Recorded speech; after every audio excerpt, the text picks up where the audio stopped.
The loadout kings and queens of Warzone 2 are lying to you and you are building your weapons wrong.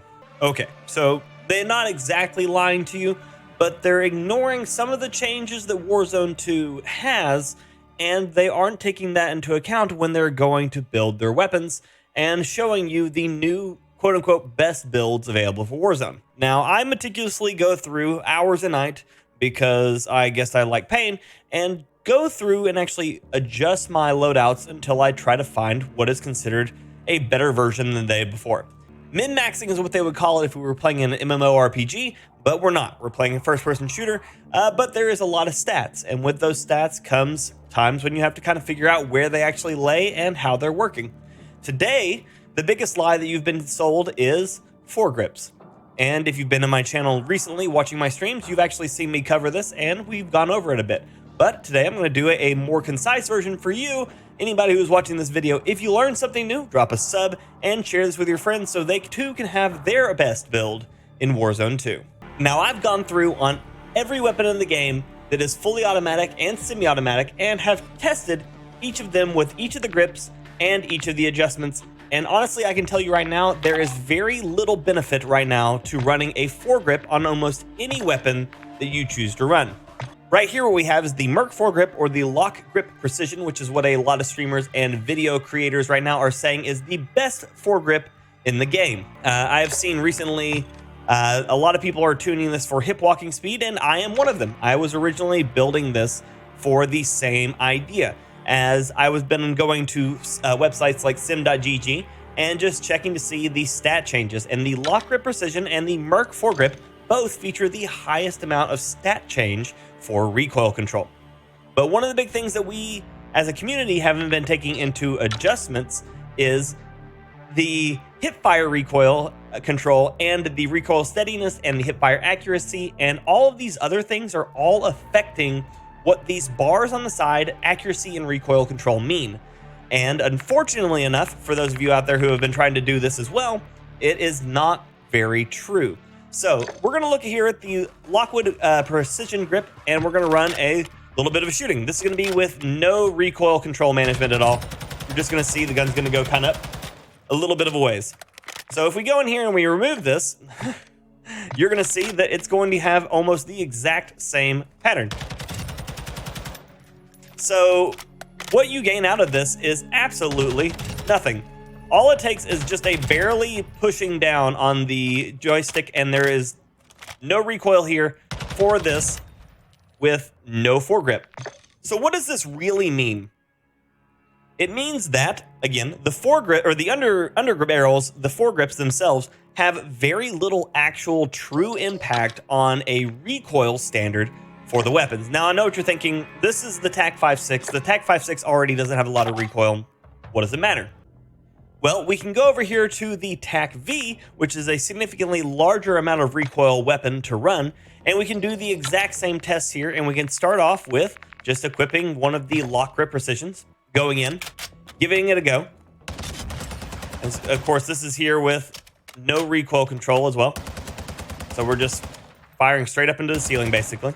And then we go in and we remove it, and we're going to see we have the exact same recoil pattern. You'll see even my shots are landing in the exact same parts on the ceiling.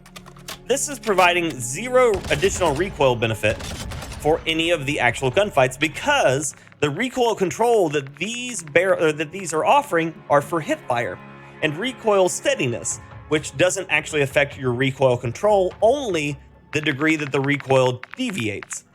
But if you add something like recoil control, which this is what I'm going to tell you to replace your foregrips with if you haven't already. Look for your rear grips with the Pros of Plus recoil control. These actually actively help recoil. Also, you can take recoil steadiness with them as well and increase your sprint to fire time with these. With sprint to fire times on ARs, SMGs, and LMGs all being kind of significantly worse in Warzone 2, this grip not only helps with recoil, which we're trying to take care of, but also increases your sprint to fire speed, which is something that the guns already struggle with. Also, if recoil steadiness isn't giving you a problem on the weapon, you can increase your ADS speed as well with the same grip, which is again another one of the negative sides of most of the weapons in Warzone 2. The foregrip from Warzone 1, essentially enough, now has been given over and completely useless, while as the rear grips, which were originally kind of useless, now have a lot more agency in the way that the gun handles. We'll go back into the firing range here and I'll show you again. This is again, it takes 4 or 5 more bullets to reach that original spot on the ceiling again. So instead of getting there in 10, it takes 14. So now with just a little bit of recoil control, the gun is significantly better on dealing with recoil. And this is only one attachment.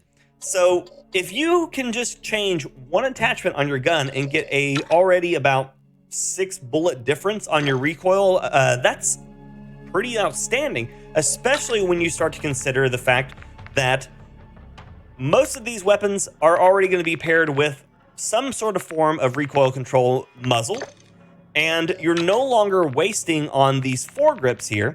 You can now actually utilize magazines that you wouldn't have been able to, which is going to be very important here as Season 2 rolls around. When Season 2 rolls around, especially if they've adjusted the TTK, or also when you have to factor in that everybody now is going to guarantee have a 3-plate vest, now having these extra rounds is going to actually go significantly further. Weapons like the TAC-V, which is already a pretty important weapon for a lot of people. Really all you need is a good muzzle and with recoil stabilization and gun control kick and the rear grip, and you now have yourselves a absolute beamer of a weapon.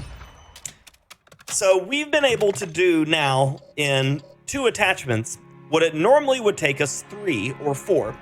So opening yourself up for more builds now by just swapping your underbarrel off and putting on a rear grip, you are actually increasing your recoil control significantly versus the previous standards. Now again, this is the TAC-V, so this is one of those weapons that are naturally already, pretty heavily used, and I don't think very many people are utilizing it this way. Other weapons, like the M4, one of my favorite, actually excel a lot with this same style build, utilizing the Seiken ZZ grip and just a good muzzle. This is a strafe speed M4, which again, the weapons in this game are already suffering a lot of times on not having a lot of movement. This is a build that allows you to have extra movement and the recoil control that you want. So if you haven't already considered swapping your underbarrel for a rear grip with recoil control, today is your day. Now, if you haven't already tried any of this, I recommend getting out there and trying some of them. I'm going to have a few builds up here for you to try. Go out and edit some of your builds and try them as well. And I'll have a little clip for you here with the Lackman 556 just to really show how much just not having a foregrip really doesn't affect the weapon.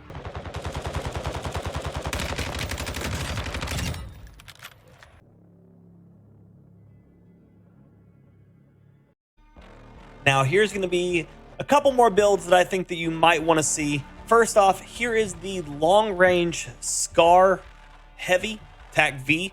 And this is built with a heavy mag and high velocity so that you can beam people all the way across the map and still, like I said before, negligible recoil to deal with. And again, with no foregrip.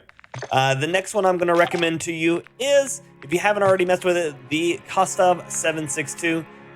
This is my Renegade build. This is one that also features no underbarrel, and this is more of a run and gun up close kind of 762. I recommend it as well. Again, with nothing worth stating for recoil, again, with no underbarrel. And then because no video is complete without checking out an SMG, I'm going to recommend to you right now what I think is going to be the contestant for the #1 SMG in Season 2. Of course, saying that they don't drop a new broken SMG. When the Finnick goes down, the Vel 46 comes up. And again, no foregrip. And this gun is a monster of an SMG. If you haven't already checked out the Vel, I recommend doing so. It is going to be, like I said, one of the builds to look out for Season 2.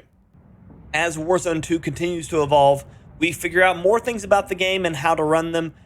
these builds are just going to get more and more insane. Season 2 is right around the corner, and if you haven't already checked out some of my favorite builds, I'm going to have a Signal 50 build and more linked for you in the description. Check that out if you are looking to learn how to snipe in Warzone 2. And I'll have more videos coming for you generally every Wednesday, where we'll cover some less talked about builds, some secrets for the weapon building, and just overall how to make you better at Warzone 2 with the off-meta look that I have for you here. Thank you so much for checking out the video. Don't forget to drop a like and sub, and share this with a friend if you think that they might need some help building their favorite weapons. And until next time, ladies and gentlemen, and everyone else, peace.